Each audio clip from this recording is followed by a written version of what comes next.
kepolisian dan kejaksaan memiliki wewenang itu? Saya rasa punya. Kalau sedari awal mereka itu sudah menargetkan begitu ya untuk menyelidiki permasalahan-permasalahan yang ada. Bisa, cuman apakah akan terjadi? Saya rasa 90% tidak akan terjadi. Kenapa? Ya karena orang Jokowi masing-masing di situ-situ juga begitu. Padahal lead untuk kesana itu kasus-kasus yang terjadi untuk sampai kepada memutuskan kita coba selidiki sejauh apa keterkaitan Jokowi dengan semua riuh rendah ini, semua kekisruhan ini sebetulnya ada, bisa dicari. Cuman apakah itu dilakukan? Tidak. Kenapa? Ya saat negara ya dikuasai oleh orang-orang yang seharusnya di dalam penjara. Jadi beginilah keadaannya, susah. Itu wacana begitu, ya udah hukum mati begitu Pak Jokowi. Cuman ya Pak Amin Rais mengatakan ya jangan dihukum mati karena problemnya banyak. Kalau saya sendiri melihat ya tidak ada hukum mati itu, ya selidiki dulu begitu. Itu yang harus dilakukan karena memang dilihat dari berbagai macam perkara yang memang terjadi di Indonesia ini sudah layak Pak Jokowi itu dibawa ke pengadilan. Itu sudah layak, amat sangat layak sekali. Tidak ada alasan sebiji sawi sekalipun untuk membiarkan Jokowi tidak ditangkap, tidak diadili. Karena terlalu banyak yang berhubungan dengan kebohongan publik, yang berhubungan dengan pemborosan anggaran, jual beli kebebasan, yang berhubungan dengan utang yang tidak dimusyawarahkan dengan pihak-pihak terkait, yang berhubungan dengan skala prioritas, yang berhubungan dengan KKN, korupsi nepotisme, yang berhubungan dengan pembiaran, yang berhubungan dengan kezaliman, yang berhubungan dengan munculnya kembali PKI, berhubungan banyak sekali. Jadi Jokowi punya mungkin 1 juta pintu masuk untuk membuat dia diadili. Saya tetap menegaskan Jokowi dituntut 17.000 tahun penjara, dan itu bagian yang telah saya nyatakan. Yang kedua, Gibran segera harus dihentikan karena dia adalah barang musuh yang telanjur dibiarkan di tempat yang membutuhkan barang-barang yang segar, alat-alat yang kuat, alat-alat yang original, dan lain-lain. Adili Jokowi, masukkan Gibran, agenda yang sesingkat-singkatnya. Nah, substansi 10 tahun politik Jokowi adalah menggadaikan Indonesia ke RRT, Republik Tiongkok, kemudian membangun oligarki yang didominasi para cukong dan Taiwan. Kemudian mereka membiarkan kaum mafioso menguras bebas sumber daya alam kita, natural resources Indonesia secara ugal-ugalan dan lain sebagainya. Kalau benar Jokowi punya uang triliunan rupiah, uang haram itu pasti dari sogokan atau bribery para cukong dan Taiwan yang punya peran sebagai parasit atau benalu ekonomi Indonesia. Mereka menyedot kekayaan alam Indonesia, seringkali dibantu polisi yang menembakkan gas air mata untuk mengusir rakyat di berbagai PSN proyek strategis nasional. Bahwa Jokowi jumlah rakyat miskin bertambah menjadi 194 juta jiwa. Jadi sekitar 68,2% rakyat Indonesia itu miskin. Juga temuan OCCRP, Organized Crime and Corruption Reporting Project, menyebutkan Jokowi sebagai salah satu pemimpin terkorup di dunia. Jadi Jokowi harus dihukum. Nah, pada 16 September 2025, Guntur Siregar, pegiat sosial terkenal, berpendapat dia, misalnya Jokowi, sudah bisa dibawa ke pengadilan untuk mempertanggungjawabkan ulah jahatnya selama 10 tahun berkuasa. Nah, ex-penasihat KPK, Mas Abdullah Hamahua, pada 28 Januari 2025 telah mengatakan Jokowi dapat dihukum mati. Hukuman mati wajar buat Jokowi. Jadi Mas Abdullah Hamahua itu berargumen antara lain Presiden Indonesia ke-7 Joko Widodo, Jokowi sangat wajar dijatuhi hukuman mati atas dugaan menerima puluhan triliun rupiah. Belum lagi kerugian keuangan dan perekonomian negara karena kebijakan Jokowi bisa mencapai ribuan triliun rupiah yang membuat kerugian negara. 10 tahun Jokowi memimpin Indonesia, namun banyak perjalanannya tidak sesuai harapan.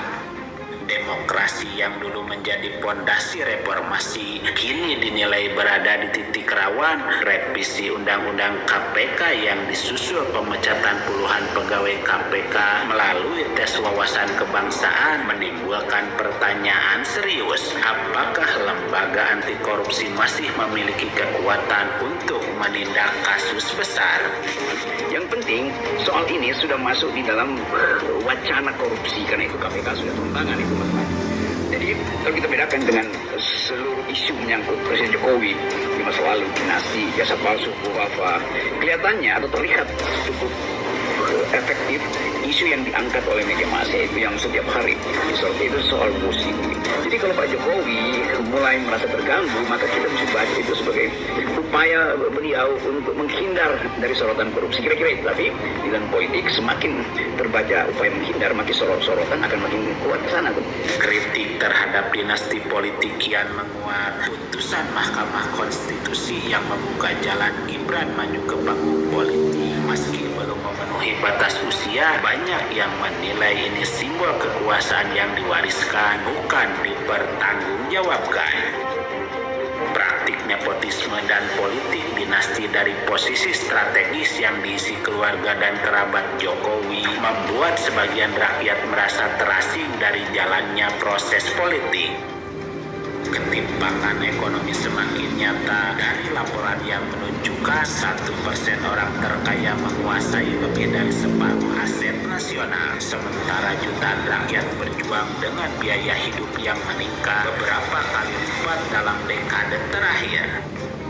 Konglomerat besar terutama di sektor tambang dan infrastruktur yang memiliki akses langsung ke lingkaran kekuasaan memperkuat wacana oligarki yang menyuburkan kemapanan segelintir elit. Sumber daya alam pun menjadi pertaruhan. Laporan investigasi mengungkap kelompok kaum mafioso bebas mengeksploitasi tambang, hutan, dan lahan strategis di tengah upaya pembangunan. Praktek-praktek ini menimbulkan pertanyaan, apakah negeri ini masih dikuasai rakyat ataukah oleh segelintir elit? Guntur Senggar, pegiat sosial terkenal, berpendapat tidak, Presiden Jokowi sudah bisa dibawa ke pengadilan untuk mempertanggungjawabkan ulah jahatnya selama 10 tahun kekuasaan. Tinggal kepada Presiden Prabowo apakah akan memperbaiki negara ini atau melindungi penipu yang sudah sengsarakan rakyat. Hubungan ekonomi dengan Tiongkok menambah kompleksitas. Proyek besar seperti kereta cepat Wus dan smelter nikel di Morowali didominasi investor asing. Skema utangnya dikhawatirkan menekan kedaulatan ekonomi Indonesia dalam jangka panjang. 10 tahun warisan kekuasaan Jokowi adalah bab panjang sejarah bangsa yang memberi luka dan tanya yang masih belum terjawab terkait dugaan penghancuran sistem hukum yang diperhalal dan dinasti politik menjadi cermin krisis kepercayaan rakyat yang dibuktikan oleh mahasiswa dan rakyat yang lantang bersuara bahwa negeri ini tersandra oleh kekuasaan tanpa batas akhir. Inilah bukti sejarah yang hanya berpihak pada mereka yang berani melawan. Kebenaran mungkin bisa disembunyikan, tapi tak pernah bisa dimatikan. Dan satu pertanyaan yang mengguncang, apakah Prabowo akan mengadili Jokowi sekarang ataukah akan menunggu waktu yang tepat setelah barisan tangan Jokowi di pemerintahan habis disingkirkan? Kita perlu tata hati kita. Allah ada akhirat di ahli iman. Tidak hanya hari ini Anda hidup, ada setelah itu dicabut nyawa saya dan nyawa Anda. Lalu ada alam barzah, ada hitungan, lihat, ada hitungan di hadapan Allah. Jangan sampai merasa sudah percaya lalu amat malaikat tidak bisa menanya Anda, enggak. Jangan sampai merasa sudah percaya lalu malaikat raqib atid tidak bisa menulis mencatat amal, tidak. Semua ada hitungannya dan takutlah kepada Allah. Itu saya nggak bisa serukan kepada siapapun. Jika pemimpin yang mendengar suara ini, kami mencintai Anda, semoga Anda selamat. Kalau Anda tidak baik, semoga menjadi baik. Jika Anda menjadi rakyat yang menghendaki kemuliaan kebaikan, semoga Allah berikan ketulusan kepada Anda. Itu saja. Kami tidak merindukan, tidak menginginkan satu orang masuk neraka.